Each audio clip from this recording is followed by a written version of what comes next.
지난 시간에 2주 전이죠. 좋은 직분자에 대해서 살펴보면서 좋은 직분자는 교회를 사랑하는 사람이어야 하고 또 삶이 건강해야 된다고 말씀을 드렸습니다. 그리고 좋은 직분자는 영적으로 성숙한 그런 사람이라고 말씀을 드렸습니다. 좋은 직분자라고 해서 이 말씀이 꼭 직분자에게만 해당이 되는 것이 아닙니다. 직분자가 아니라고 하더라도 이 말씀은 영적으로 성숙한 사람이 되어야 하는 그러한 일이기 때문에 모든 사람이 이렇게 살아야 하는 말씀입니다. 우리는 예수님을 닮아야 합니다. 보이지 않는 예수님을 우리가 어떻게 닮을 수 있겠습니까?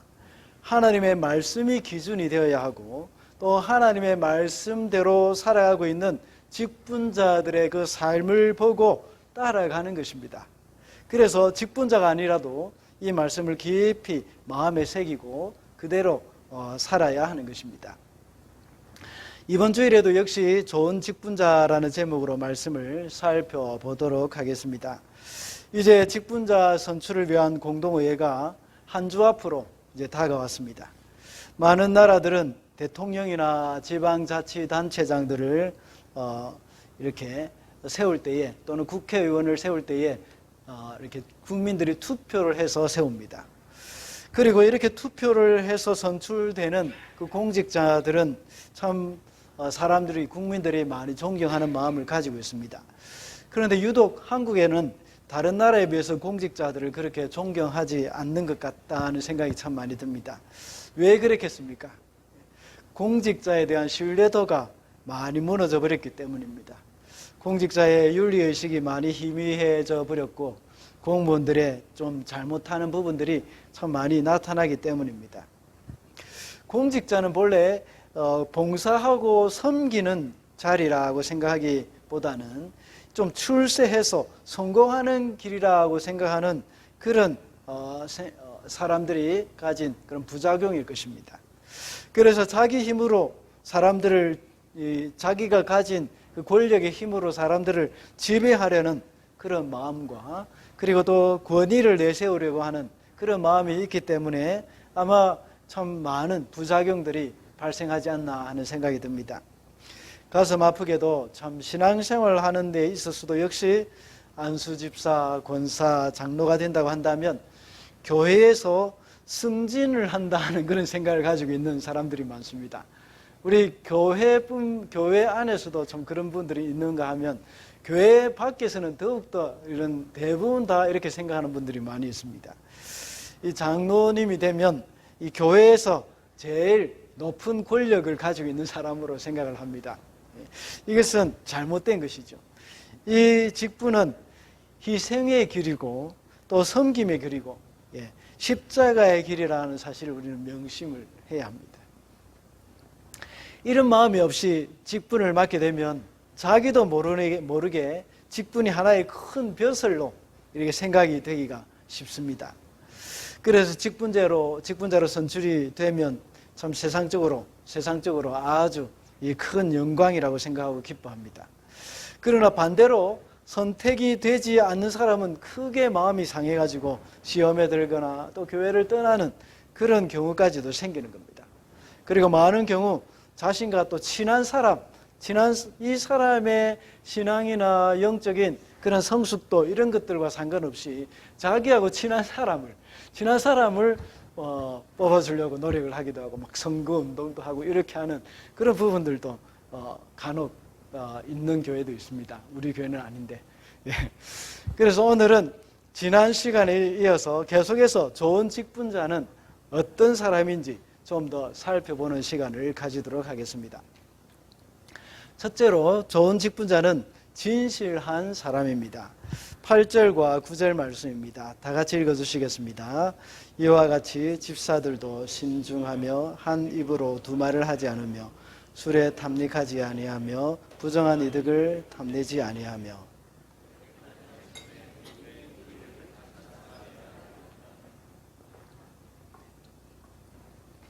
8절에 이와 같이라는 말은 앞에서 말한 내용과 비슷한 것이라는 그 말을 의미하는 겁니다. 우리가 2주 전에 살펴봤던 좋은 직분자에 대한 말씀과 유사하다는 것입니다.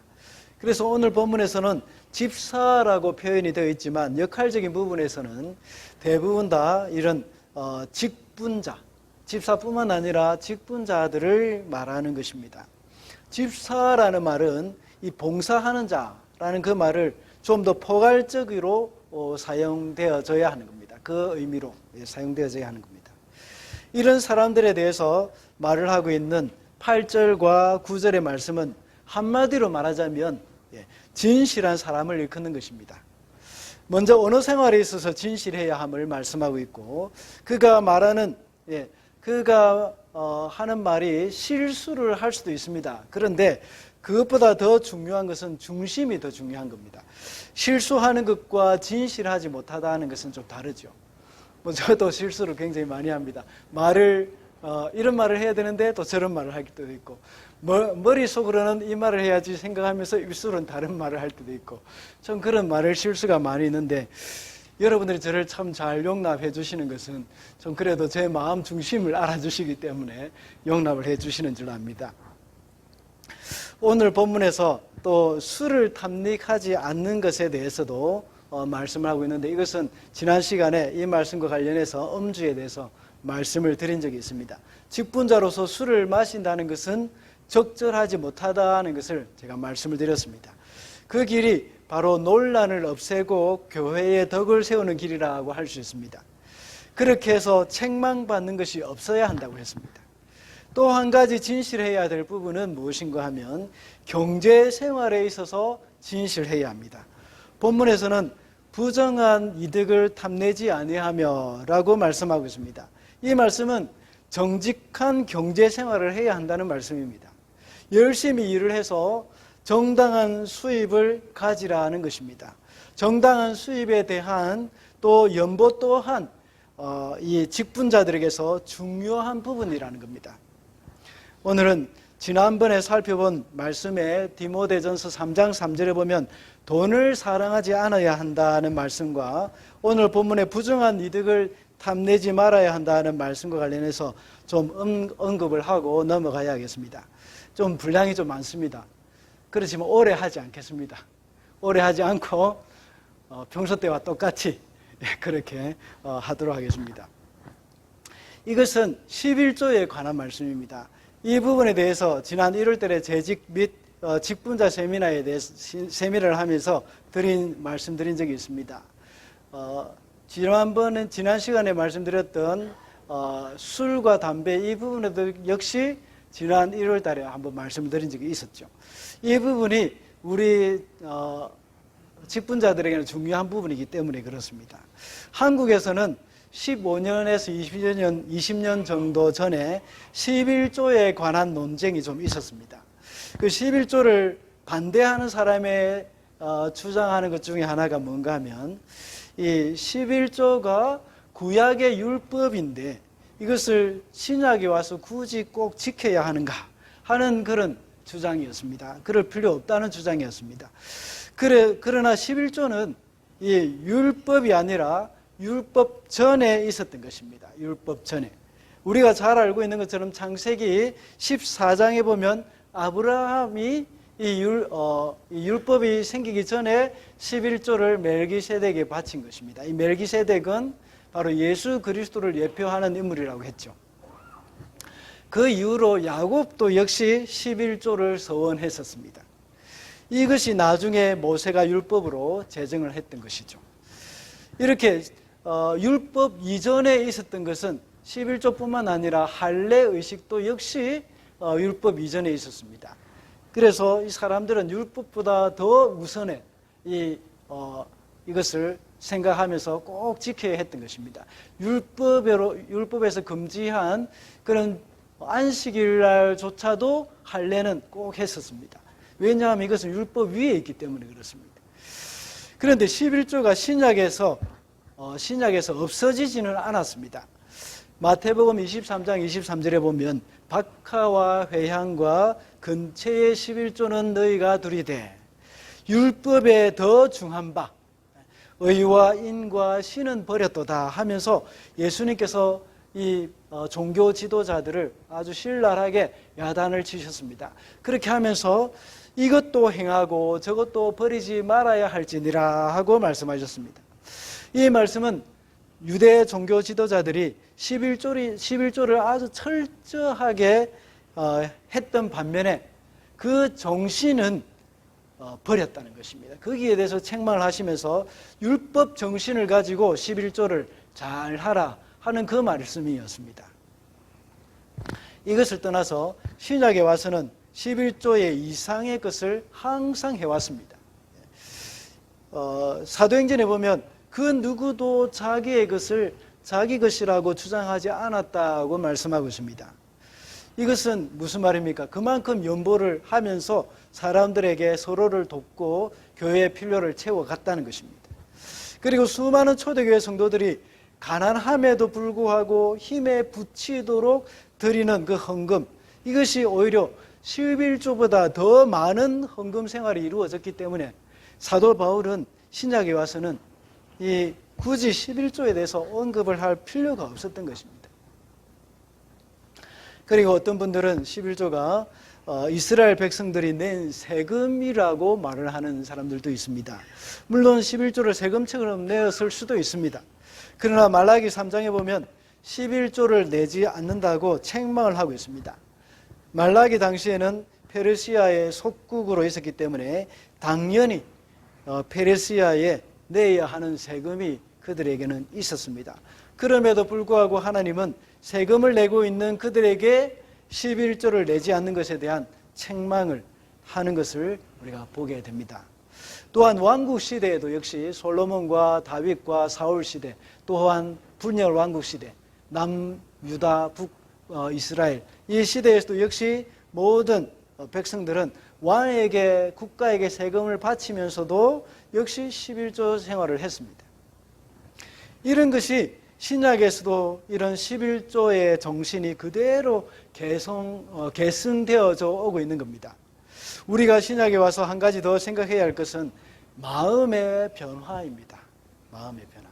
이 부분에서 제가 항상 강조를 하는 것입니다. 신약에서는 성령으로 인해서 우리 마음 가운데 있는 하나님에 대한 사랑과 감사와 찬양이 자발적으로 불일 듯 일어나야 하는 것이 바로 신약 성도들의 삶이라고 말씀을 드렸습니다. 구약에서는 율법으로 모든 것을 통제했지만 신약 와서는 십자가로 인하여서 변화된 그 신약 시대의 성도들은 모든 것을 자발적으로 이루어야 하는 것이 당연한 삶이었습니다. 마태복음 5장의 이 산상보훈에서 보면 천국 백성의 삶을 말하는 것이 나옵니다. 이것은 바로 근본적인 마음의 변화가 일어나는 것을 전제로 하는 것입니다. 신약에서는 율법이 아니라 하나님에 대한 사랑과 이웃에 대한 사랑이 충만한 가운데서 자발적으로 행하는 것, 그것을 전제로 하는 것입니다. 그래서 로마서 13장 10절의 말씀을 보면 사랑은 율법의 완성이라고 말씀하고 있습니다. 그러므로 이렇게 자발적으로 행하는 일, 이것이기 때문에 11조나 십계명 같은 것은 지키라고 말할 필요가 없이 우리가 당연히 해야 되는 그런 일들이라는 것입니다. 이와 같은 맥락에서 우리는 11조의 정신을 좀 생각해 볼 필요가 있습니다. 그것은 첫 번째로 보면 하나님과의 관계입니다. 하나님과의 관계에서 모든 것이 하나님께 속한 것이고 하나님께로부터 왔다는 것을 인정하는 것, 그런 마음으로 드리는 것이 바로 11조입니다. 모든 것이 하나님의 것이기 때문에 다 드려도 되는 것입니다. 그렇지만 하나님께서 우리에게 이 사용하라고 주신 것이기 때문에 우리가 이것을 사용하는 것입니다. 이것이 하나님께로부터 왔다는 것을 고백하는 그 표시로 10분의 1을 하나님께 드리는 겁니다. 구약에서 하나님께 처음 드린다는 것은 그 처음 것만 드리는 것이 아니라 그 처음 것이라는 그 의미가 전부 다라는 그런 의미라고 할 수 있습니다. 하나님께 처음 난 것을 드림으로써 나머지 모든 것이 거기에 다 포함이 되어 있는 겁니다. 그래서 11조도 역시 그런 의미입니다. 10분의 1을 드리는 것, 그것은 곧 하나님 앞에 전부를 드리는 것이라는 것을 우리는 기억을 해야 하는 겁니다. 이것이 또한 모든 것이 다 하나님의 것이라는 것을 고백하는 우리의 고백이 담겨 있는 것입니다. 우리가 이것이 없으면, 이러한 마음이 없으면 바로 이 모든 것이 내 것이라는 그런 생각이 들기가 참 쉽습니다. 자주 말씀을 드린 적이 있습니다. 하나님께서 선악과를 만들어 놓으신 것은 동산에 있는 모든 나무의 실과를 자기가 다 마음껏 먹게 되면 어느 순간 이것이 하나님께로부터 온 것이라는 것을 잊어버릴 수가 있는 겁니다. 그래서 선악과를 볼 때마다 하나님 것이지 하는 것을 생각하는 겁니다. 이것을 하나님께서 따먹지 말라고 하신 그 선악과를 보면서 하나님의 명령을 생각하고 또 에덴 동산에 있는 모든 나무의 과일은 다 하나님이 우리에게 주신 것이라는 것을 그가 기억하게 하는 것입니다. 11조도 역시 이러한 의미에서 동일한 맥락을 가지고 있다는 것을 기억해야겠습니다. 그리고 두 번째로는 이웃 간의 관계도 포함이 됩니다. 첫 번째는 하나님과의 관계라고 했고 두 번째는 이웃 간의 관계입니다. 역시 우리는 11조 정신이 이 이웃 간의 관계에서도 역시 확인을 할 수가 있습니다. 고린도후서 8장 15절에 보면 많이 거둔 사람도 남은 것이 없고 적게 거둔 사람도 모자람이 없다고 말씀하고 있습니다. 이것은 출애굽기 16장 8절에 나와 있는 그 말씀을 인용한 것입니다. 만나의 기적에 대해서 말씀하신 것입니다.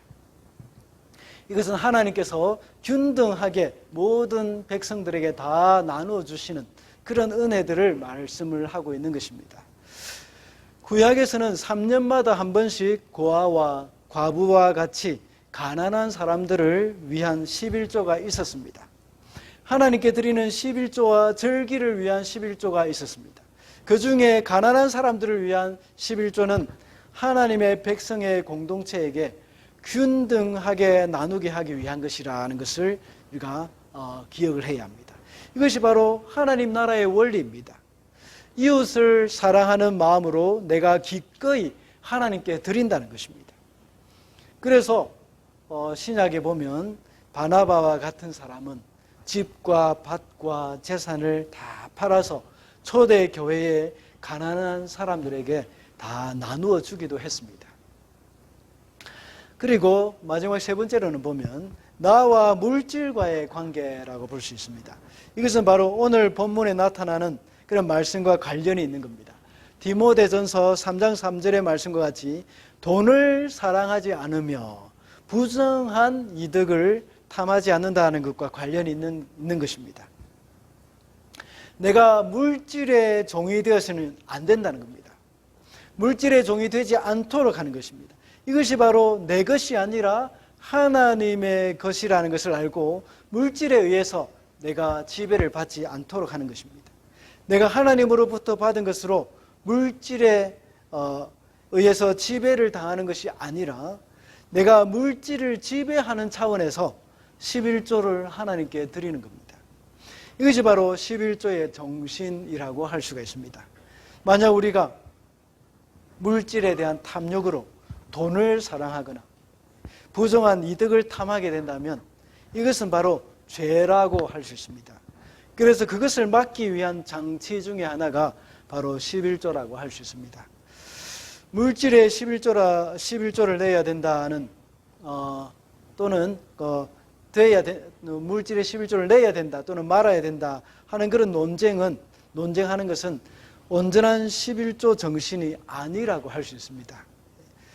왜 이것을 논쟁을 하려고 하겠습니까? 솔직히 말하자면 악린 분도 있겠지만 좀 내기가 아깝다는 겁니다. 또 물론 그렇지 않은 분들도 있겠죠. 이것 때문에 우리는 자꾸 논쟁을 하고 싶어 하는 겁니다. 또 안 내는 것에 대한 또 합리화를 원하는 그런 마음이 있기 때문입니다. 이것은 하나님과의 관계, 그리고 또 이웃 간의 관계, 그리고 나와 돈, 나와 물질 사이의 그 관계, 거기에서 우리는 11조 정신을 발견을 해야 합니다.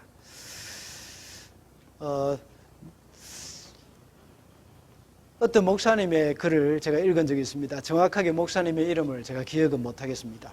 이런 일이 있었습니다. 자녀에게 아주 맛있는 케이크를 사주었습니다. 그 아이가 그 케이크를 아주 맛있게 먹으면서 말을 했습니다. 아빠, 이것 좀 먹어보세요. 너무 맛있어요. 하고 아빠에게 가져다 줍니다. 그러면 어떻습니까? 그 아이도 기쁘고 아빠도 기쁩니다. 그런데 아빠가 좀 달라고 했을 때 아이는 싫어요. 나 혼자 다 먹을래요. 하고 말했다고 생각해 보십시다. 그렇다고 해서 그 아이를 두들겨 패고 빼앗아 먹을 아빠는 아마 없을 것입니다. 이것을 주지 않는다고 해서 다음에 안 사줄 거야 이렇게 말한다거나 또 아빠가 사줬는데 너 그럴 수 있어 하고 혼을 낸다면 그 아이에게 아마 교육은 될 수 있을 것입니다. 교육은 가능합니다. 그런 일이 있고 난 다음부터 아이가 이제 케이크를 아빠와 나누어 먹을 수는 있습니다. 왜 나누어 먹겠습니까? 대답해 보십시오. 혼나지 않기 위해서. 그죠? 혼나지 않기 위해서 나눠 먹습니다. 그리고 또 다음에 또 아빠가 사줄 것을 기대하면서 또 다음에 얻어먹기 위해서 이렇게 나눠 먹습니다. 이런 것이 교육적인 효과가 되는 겁니다. 그러나 우리 신약의 성도들은 그것이 아닙니다. 이 11조도 마찬가지입니다. 하나님께 드리는 것이 하나님께 혼 안 나기 위해서 드리는 것이 아닙니다. 또는 말라기 3장의 말씀과 같이 11조를 드린 후에 쌓을 곳이 없도록 복을 주시겠다는 그 약속 때문에 11조를 낸다는 개념이 되어서는 안 됩니다. 이것은 신약에 나타난 11조의 정신이 아닙니다. 이것은 율법도 아닙니다. 이것을 내면 또다시 케이크를 사주실 거야 하는 그런 마음가짐은 신약시대에 적용이 되는 은혜의 정신이 아닙니다. 이것은 바로 율법주의적인 생각입니다. 그리고 어쩔 수 없이 억지로 드리는 것이 되고 마는 것입니다. 그러나 신약시대에는 우리 오늘날 은혜 시대에는 바로 마음의 변화가 일어난 것입니다. 그래서 아주 맛있는 것이 있으면 아빠 좀 먹어보세요. 너무 맛있어요. 하고 이렇게 말하는 것처럼 하나님으로부터 받은 것이 너무나 감사해서 내 마음에서부터 우러나와서 드리는 것, 이것이 바로 하나님이 기뻐하시는 것이라는 겁니다. 직분자는 바로 이런 마음으로 살아야 합니다. 물질을 더 사랑하는 것이 아니라 물질을 주신 하나님을 더 사랑하는 것. 그것이 바로 이 더러운 이득을 탐하지 않는 그런 길이라고 볼 수가 있습니다. 여기서 말하고자 하는 것은 진실한 사람이라는 점과 관련된 것으로 그의 마음이 그리스도로 인하여서 근본적으로 변화가 일어난 사람입니다. 이런 사람들은 깨끗한 양심 안에 그리스도를 향한 믿음을 가진 사람이라는 것입니다. 그들은 주님과 인격적인 만남을 통해서 세상 사람들이 이해할 수 없는 신앙인만이 가지고 있는 그런 아름다운 믿음의 사람을 가리키는 겁니다. 그런 사람은 근본적인 변화가 일어난 사람이라고 할 수 있습니다. 직분자에게는 이런 진실됨이 있어야 한다는 겁니다. 둘째로 좋은 직분자는 가정을 잘 다스리는 사람입니다. 12절 말씀을 함께 읽어주시겠습니다. 집사들은 안 넘어가네요. 한번 넘겨주시기 바랍니다. 다 같이 읽어주시겠습니다. 시작.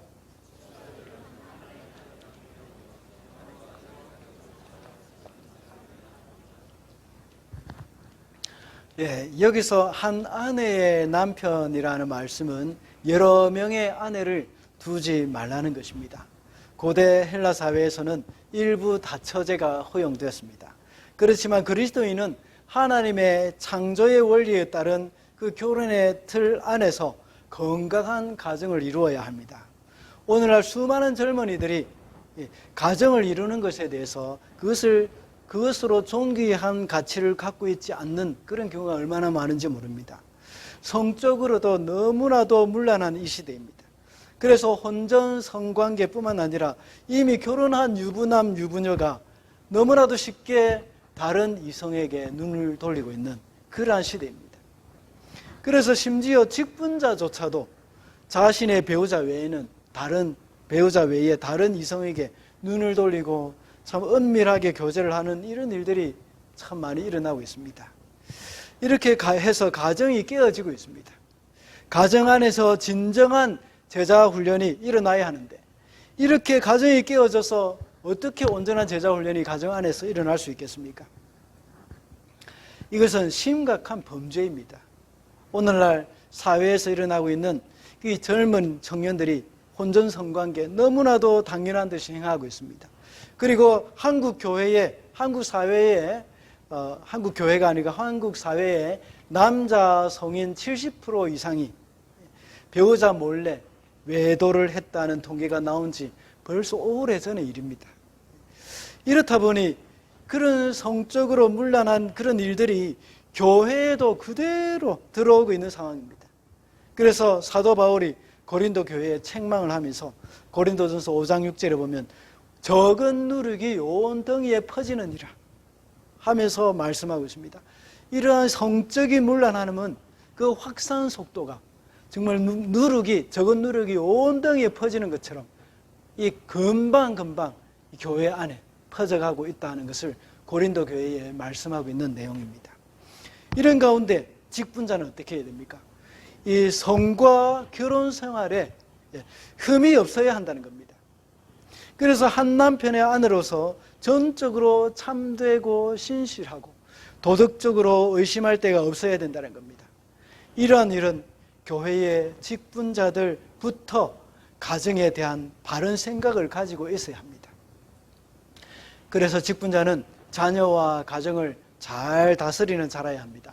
상처받은 가정이 너무나도 많은 이 시대에 교회를 잘 섬기기 위해서는 무엇보다도 가정을 잘 다스려서 가정의 건강함, 그것이 이루어져야 합니다.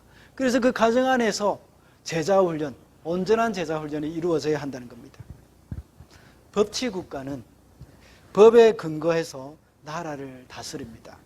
그렇다면 우리 그리스도인의 가정은 어떤 법으로 다스려야 하겠습니까? 아버지의 사상이나 아버지의 생각이 아닙니다. 살아가면서 터득한 아버지의 세상 지식이 아닙니다.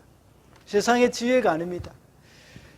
집안의 가훈이나 전통 예의 범절이 아닙니다. 부모는 가정을 하나님의 말씀으로 다스려야 합니다. 하나님의 진리가 기준이 되어야 합니다. 그러기 위해서는 이 가정에서 부모가 부지런히 하나님의 말씀을 배워야 하고 그 배운 대로 살면서 자녀들에게 역시 부지런히 가르쳐야 합니다. 많이 들어왔었겠지만 부모가 가르치는 대로 자녀가 배우기도 하지만 그것보다 더 효과적인 것은 이 배운 대로 가르친 대로 배우는 것보다 본대로 배우는 것이라는 겁니다. 부모가 하나님의 말씀 앞에 깨어지고 겸손히 무릎을 꿇는 것을 보고 배웁니다. 이렇게 해서 직분자는 먼저 가정을 어떻게 잘 다스리느냐, 이것이 중요하다는 겁니다. 이런 것을 볼 때 가정은 교회를 위한 훈련의 장이라고 볼 수가 있습니다. 또한 가정을 잘 돌볼 수 있는 사람은 교회를 잘 돌볼 수 있는 그런 사람이라는 것을 여기서 말씀해 주고 있는 겁니다. 그러므로 직분자는 가정을 잘 다스려야 하고 또 한 아내의 남편이라는 것과 같이 이 성적인 부분이나 또 결혼 생활에 있어서 흠이 없어야 한다는 것입니다. 마지막으로 좋은 직분자는 직분의 영광을 아는 사람입니다. 13절 말씀 한번 읽어주시겠습니다. 시작. 집사의 직분을 잘 수행하는 사람들은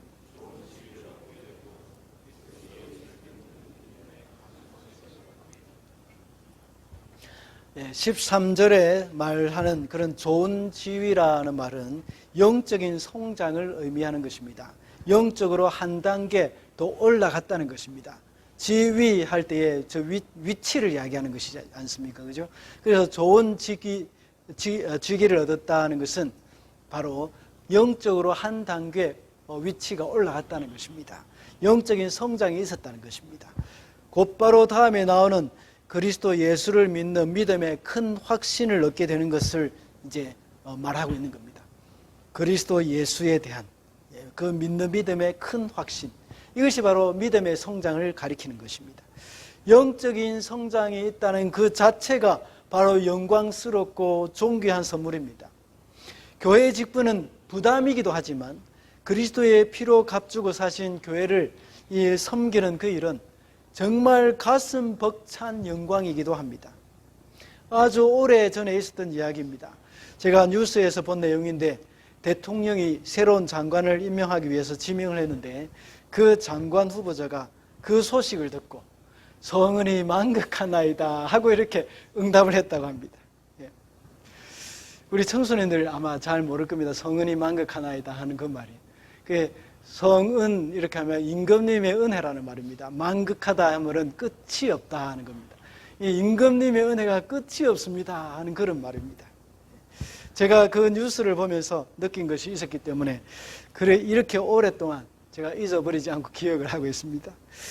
한 나라의 대통령이 불러서 공직에 임명을 하는 것도 이토록 영광스럽게 생각하고 성은이 만극하나이다 하고 대답을 하는데, 하물며 하나님이 우리를 부르셔서 하나님 나라의 일꾼으로 세우셨는데 거기에 대해서 우리가 얼마나 감격하고 영광스럽게 생각하고 있어야 하는 걸까 하는 그런 생각이 참 많이 들었습니다.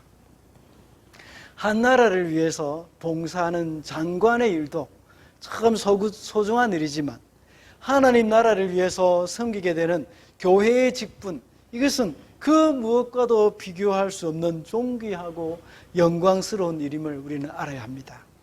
이것의 영광스러움을 아는 사람이 바로 좋은 직분자라는 말씀입니다. 미국의 39대 대통령 지미 카터 대통령, 아마 여러분들 잘 아실 것입니다. 이분은 대통령직을 수행하면서도 주일이 되면 주일학교 교사의 일을 했습니다. 카터 대통령에게는 한 나라의 대통령이라는 그런 직위보다는 이 주일학교 교사라는 그 직분이 더 크고 영광스러운 직분이라고 생각했던 겁니다. 그래서 그는 대통령으로서 바쁜 일정 속에서도 이 주일 예배를 빠뜨릴 수 없었고 또 주일학교 교사의 직분을 그만둘 수가 없었던 사람이었습니다. 교회의 직분을 세상의 명예나 권력으로 알고 과도하게 욕심을 내는 것도 문제가 됩니다. 그러나 그것을 과도하게 거절하는 것도 역시 문제가 됩니다. 하나님의 부르심이라고 생각하고 영광으로 생각하고 겸손하게 수용하는 것도 필요하다는 것입니다. 어떤 사람은 나는 자격이 없기 때문에 거절하겠다고 하는 분도 있습니다. 물론 우리가 자격이 있어서 주님의 일을 맡은 사람은 아무도 없습니다. 제가 여기에 무슨 자격이 있어서 주사랑교회 담임 목사 하는 것 아닙니다. 이런 영광스러운 일을 맡을 만한 그릇도 안 되는 사람인데 하나님이 맡겨주시니 감사함으로 그냥 감당하는 것입니다. 우리는 모두가 다 부족함이 많은 사람들입니다. 그렇지만 내가 할 수 있는 대로 최선을 다해서 직분을 잘 감당하면 되는 것입니다. 13절의 말씀에서 직무를 잘 수행한다는 그 말은 충성한다는 말입니다. 맡겨진 일에 충성하는 것이 바로 직무를 잘 수행하는 그런 길이라는 겁니다. 무슨 재능이 많아서 일을 탁월하게 잘하는 것을 말하는 것이 아닙니다. 충성하면 되는 것입니다. 그래서 고린도전서 4장 2절에는 맡은 자에게 구할 것은 충성이니라 하고 말씀하고 있습니다. 하나님은 능력 있는 사람들을 들어서 사용하시기보다는 오히려 충성된 사람을 부르셔서 그 사람에게 능력을 주셔서 사용하시는 분입니다. 그러므로 주님께서 맡겨주신 그 직분을 영광스럽게 생각하고 그 직분을 충성스럽게 잘 감당하면 되는 것입니다.